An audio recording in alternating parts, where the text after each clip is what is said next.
Hey man, real estate say shit. You already know what the fuck going on, man. Before I get into this shit, I'm gonna need y'all to do one thing for me, man. Like, comment, subscribe, all that shit. But make sure y'all subscribe and shit, cause we trying to go up. So we gotta get right into this shit. It's bad news for Travis Scott, man. Following this Astroworld shit, like directly right after this nigga makes his first couple statements on it in person while talking to Charlemagne. Anheuser Busch has announced that Cacti is finito. They canceled that shit. They said, nah, bro, that shit done. That shit just only gave me major headaches and shit.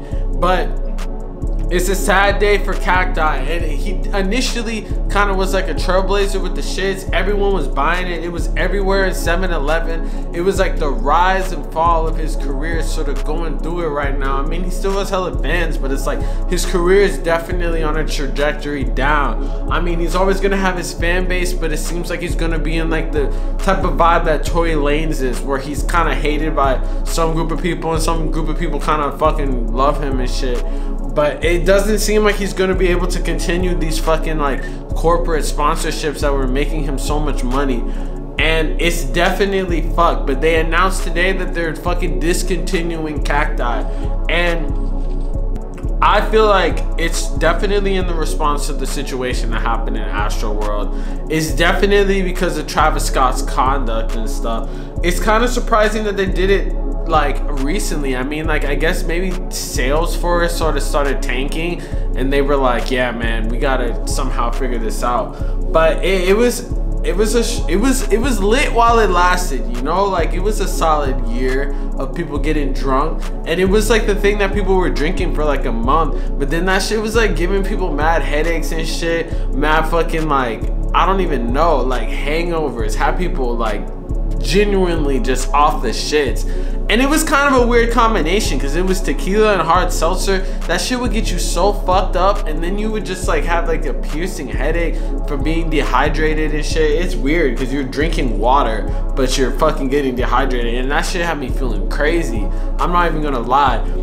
Drinking that shit kind of made me feel like Travis Scott didn't give a fuck about his fans, because that shit was terrible.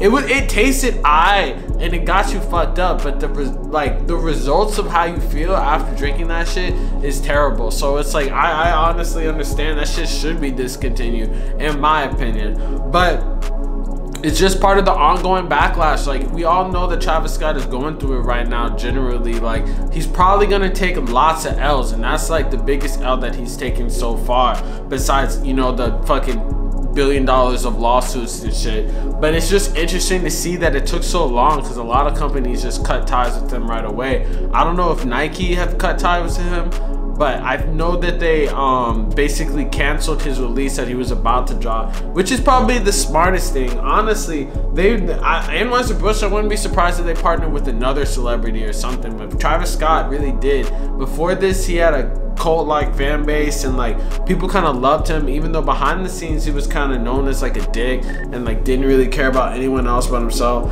And I really feel like, I don't know if he has malicious intent in poisoning his fans or like getting them trampled and killing, but I feel like, I don't know if he's just so off the shits that he doesn't even know like his actions, or just doesn't care, or it's just like so weird if you think about it, right? Like, it's like, he seems like the type of person that doesn't really care about his fans whatsoever.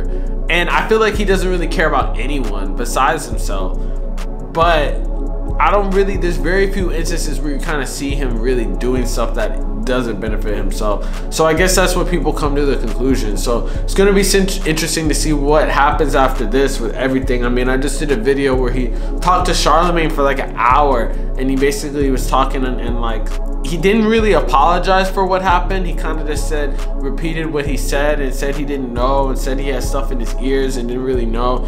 And I don't really know if it was the best response, honestly, but I feel like he just wanted to get off of his chest. I feel like it was kind of a mistake. He should have just stayed quiet and let this shit pass over and then fight the lawsuits, because people were kind of forgetting about it, and then they kind of reintroduced the topic. Now everything's happening, and it's kind of like a downfall. So it's like the rise and fall of Travis Scott, man.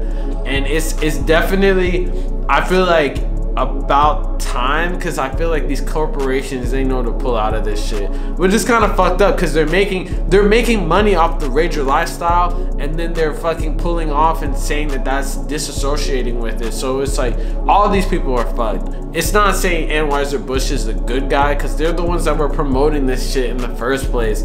So it's like they knew what they signed up for, man. But hey, let me know in the comments, you think that they should have discontinued it, or you think that they should have just wrote it out? Link in the motherfucking description for the merch and shit. Make sure y'all fucking comment, make sure you're subscribing, all that shit, man. But hey, that's all I gotta say about this shit. Real estate say shit, we out.